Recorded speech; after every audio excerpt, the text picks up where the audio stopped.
مجھے کبھی بھی اپنی زندگی میں آنے والے برے لوگوں سے ڈر نہیں لگا۔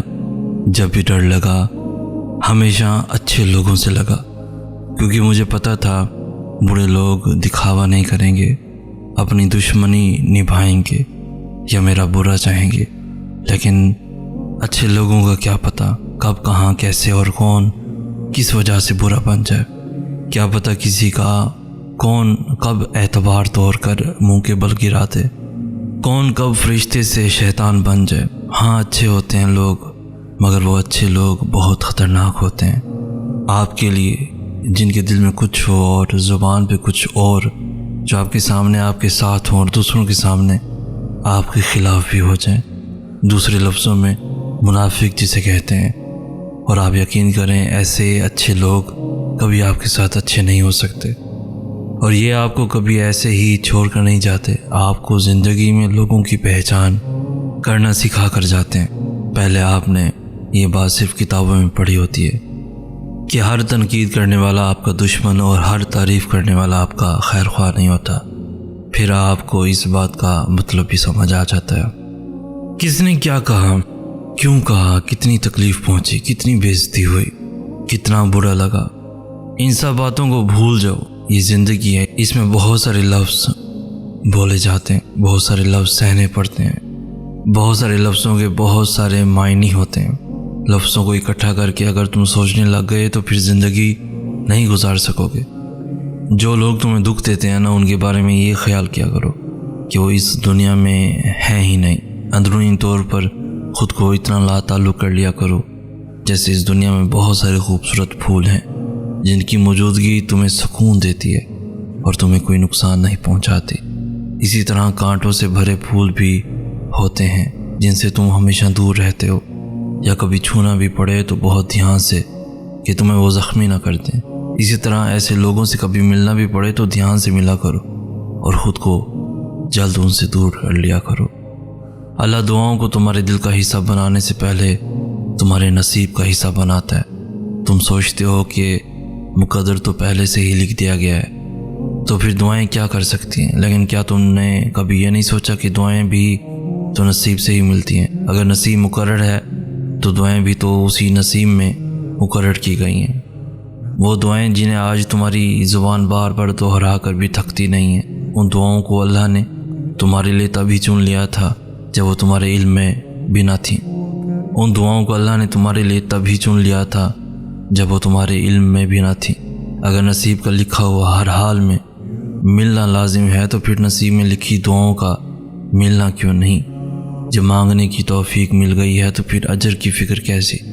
جب مانگی ہوئی چاہتوں میں دینے والے کی رضا شامل ہو تو معجزے خود ہی اپنا راستہ بنا لیتے ہیں اور تم تک پہنچ جاتے ہیں۔ اللہ نے بے وجہ تھوڑی نہ تقدیروں میں دعاؤں کے حصے مخصوص کر رکھے ہوتے ہیں۔ عین ممکن ہے کہ تمہاری رضا کو ہی اللہ تمہارا مقدر بنا چکا ہو، مگر اس کا تمہیں ملنا دعاؤں کے بعد ہی لکھا ہو۔ تعلقات کو نبھانے کے لیے عہد و پیمان کی ضرورت نہیں ہوتی، ضرورت ہوتی ہے تو بس ایک دوسرے سے مخلص ہونے کی۔ وہ تعلق چاہے دوستی کا ہو، محبت کا ہو، خون کا ہو یا احساس کا۔ اکثر جہاں عہد و پیمان زیادہ ہوتے ہیں وہی رشتے جلدی زوال پذیر ہوتے ہیں۔ جن کو نبھانا ہوتا ہے وہ نہ تو بڑی بڑی قسمیں کھاتے ہیں اور نہ ہی ہر بات کو جتاتے، بس خاموشی سے نبھائے جاتے ہیں اور محسوس بھی نہیں ہونے دیتے کہ وہ خود کن حالات سے گزر رہے یا کن حالات سے گزر کر آپ کا ساتھ نبھا رہے ہیں۔ آپ جب ان کو پکارو گے وہ آپ کے ساتھ آپ کا سایہ بن کے موجود رہیں گے۔ جب آپ کے منصوبے بار بار ناکام ہونے لگیں تو رک جانا چاہیے۔ جب بار بار کسی کو مانگنے کی التجائیں کر رہے ہوں اللہ سے اور پھر بھی آپ کی دعائیں قبول نہ ہو رہی ہوں تو رک جایا کریں، کیونکہ تب اللہ چاہتا ہے کہ آپ اس کی رضا میں راضی ہو جائیں۔ اس کی جانب سے جب شکست کا فیصلہ آ جائے تو اس شکست کو ہی اپنی فتح سمجھ کر تسلیم کر لینا چاہیے، کیونکہ جو اللہ کی رضا کے لیے اپنی رضا ہار دیتے ہیں ان سے اللہ نصیب کو کبھی جیتنے نہیں دیتا۔ وہ جو رب ذوالجلال ہے وہ آپ کی بناوٹوں سے بھی واقف ہے اور ندامتوں سے بھی۔ اتنا بھی غلط ہو جائے آپ سے مگر احساس ہو جائے کہ ہاں خطا ہوئی ہے تو وہ معاف کر دیتا ہے، اور ایسا معاف کرتا ہے کہ گناہوں کو نیکیوں میں بدل ڈالتا ہے۔ یہ تو ہم لوگ ہیں جو پشیمان کو مزید شرمندہ کرتے ہیں اور اسے اس کا ماضی بھولنے ہی نہیں دیتے۔ آپ کی معافی کبھی بھی دوسرے کی تکلیف کا کفارہ ادا نہیں کر سکتی۔ ہاں، آپ ضرور مطمئن کر سکتے ہیں اپنے دل کو معافی مانگ کر، اور سامنے والا شاید بڑا دل کر کے معاف کر بھی دیتا ہے، مگر شاید مقام وہ نہیں رہتا پھر جس پر آپ رہ چکے ہوتے ہیں، نظر سے گر جاتے ہیں یا کہیں نہ کہیں دل سے اتر جاتے ہیں۔ کیا یہ کافی نہیں کہ اللہ خود کہتا ہے ڈرو مت، میں تمہارے ساتھ ہوں، سب کچھ سن رہا ہوں اور دیکھ رہا ہوں۔ جس رب نے تمہارا دل بنایا ہے، وہ جو دل میں سمایا ہوا ہے، وہ دل کے معاملات سے بے خبر تو نہیں؟ جو طرف تمہیں سجدوں تک لے آئی ہے، کیا تمہیں اب بھی اس دعا کی قبولیت پہ یقین نہیں؟ جس چیز کو تم اچھا سمجھ بیٹھے ہو اسی میں خیر ہو، یہ بھی تو ضروری نہیں؟ کیوں خوف زدہ ہو نصیب اور مستقبل سے اتنا؟ کیا تمہیں اللہ کے منصوبے پہ کامل یقین نہیں؟ بے وفا انسانوں سے وفا کر کے بیٹھے ہیں اب رب کو خفا کر کے، تمام عمر دنیا کی رنگینیوں میں کھوئے رہے، بھٹکتے رہے سکون کی تلاش میں نماز قضا کر کے۔ بہت الجھے ہیں تقدیر سے، بہت ڈرتے تھے نصیب سے، مسئلہ نصیب کا حل دعا ہے، سمجھ آیا تہجد کی نماز ادا کر کے۔ گناہوں کی دلدل میں پھنسے ہیں، دنیا سے تھک گئے ہیں، تیرے در کے سوا کہاں جائیں یا اللہ ہم خسارہ کر کے۔ کسی کو زبردستی اپنی ذات تک محدود نہیں کیا جا سکتا، یہ تو دلوں کے معاملے ہوتے ہیں۔ بہتر ہے جو جہاں خوش ہے اسے رہنے دیا جائے۔ کوئی آپ کو یا آپ کی محبت کو نہیں سمجھ رہا تو کم از کم اپنی ذات کو دوسروں پر مسلط کرنے کی بجائے خاموشی سے ہٹ جائیں۔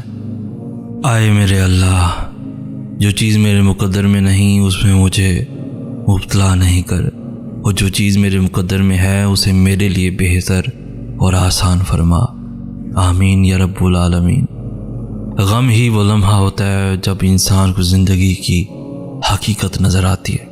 ہر شخص زندگی میں ایک دفعہ غم کی اس سیڑھی پر ضرور چڑھتا ہے، اور تب اسے یہ سمجھ آتی ہے کہ سانس چلنے سے لے کر اب تک جتنے بھی کام کیے ان میں ایک کام تو بھول ہی گئے، اللہ سے کتنا دور ہو گئے۔ زندگی کی تلخیوں میں کھو کر ایک اچھے دوست سے کتنا دور آ گئے ہم۔ اپنی دنیا میں جب کوئی چیز کھو جاتی ہے تو انسان اسے عرش میں ڈھونڈنے لگتا ہے، اور تب پتہ چلتا ہے کہ کچھ چیزوں کا کھو جانا کتنا بہتر ہوتا ہے۔ میں زندگی کے سارے احساسات سے گزر چکا ہوں، مگر سب سے خوبصورت لازوال حقیقی احساس اللہ ہے۔